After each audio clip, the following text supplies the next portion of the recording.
கர்த்தருடைய பரிசுத்த நாமம் மகிமைப்படுவதாக.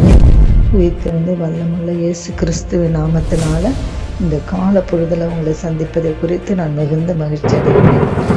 தேவ ஜனங்களே, இந்த நாளிலே கர்த்தர் நமக்கு கொடுத்திருக்கிற இறைவார்த்தையானது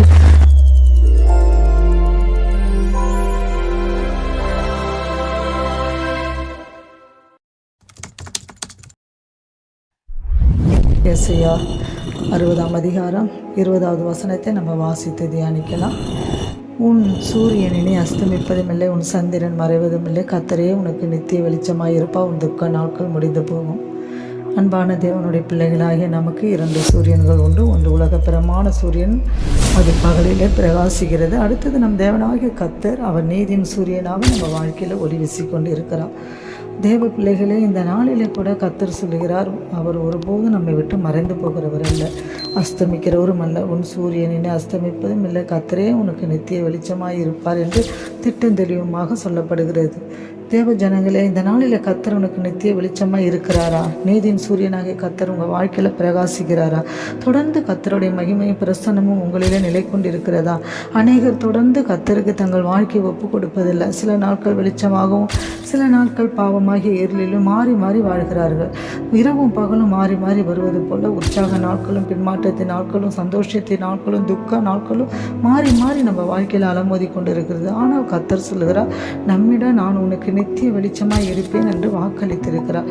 தேவ பிள்ளையே, நாம் வெளிச்சத்தின் பிள்ளைகள். இருளின் அந்தகாரத்திற்கு இருந்து நம்ம கர்த்தருக்காக வேர்பிரிக்கப்பட்டவர்கள். வேதத்தை வாசித்து பாருங்களா, அவர் வெளிச்சத்தையும் இருளையும் வெவ்வேறாக பிரித்தார். வெளிச்சத்தை நல்லது என்று அவர் கண்டார் என்று பார்க்கிறோம். விசுவாசிகள் வெளிச்சத்தில் வாழும்போது அவர் நல்லது என்று உற்சாகப்படுத்துகிறார். அல்லது நம்ம வெளிச்சத்தில் வாழ்ந்து கொண்டு இருக்கும்போது கர்த்தர் சந்தோஷப்படுகிற தேவனாக இருக்கிறார். தேவனுடைய ஜனங்கள் இருளான உலகத்திலிருந்து வேறு பிரிந்து வாழ வேண்டும். இருளுக்கும் ஒளிக்கும் ஐக்கியம் இல்லை என்று வேதத்தில் வாசிக்கிறோம். கிறிஸ்துவுக்கும் பேலியாளுக்கும் ஐக்கியம் இல்லை, அவிவிசுவாசிகளுக்கும் விசுவாசிகளுக்கும் சம்பந்தம் இல்லை என்று பார்க்கிறோம். தேவனுடைய பிள்ளைகள் எப்போதும் ஒளியில் உள்ள பரிசுத்தவான்களோடு இணைந்து பரிசுத்தமாக ஜீவிக்க வேண்டும்.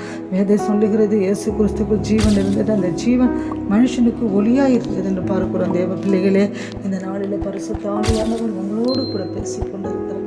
தேவ ஜனங்களே, கர்த்தருடைய கரத்தில் உங்களை ஒப்பு கொடுங்க.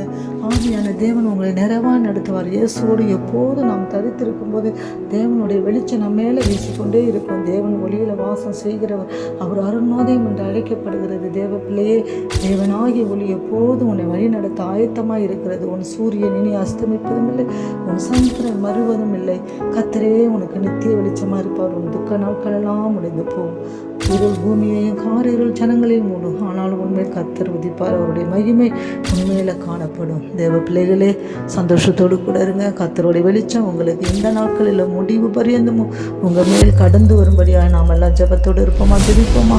கர்த்தாவே, துதிக்கிறோம் அப்பா. இந்த வசனத்தை கேட்குற ஒவ்வொரு பிள்ளைகளுடைய வாழ்க்கையும் துக்கம் எல்லாம் மறைந்து போகட்டும். இனி நித்திய வெளிச்சமாகிய கர்த்தர் நீ நித்திய மகிழ்ச்சி அவர்களுக்கு கொடுத்து ஆசீர்வதிப்பீராக. கூட இருந்து நடத்துங்க, ஆசீர்வதிங்க. இயேசு நாமத்தில் ஜெபிக்கிறோம் பிதாவே, ஆமென்.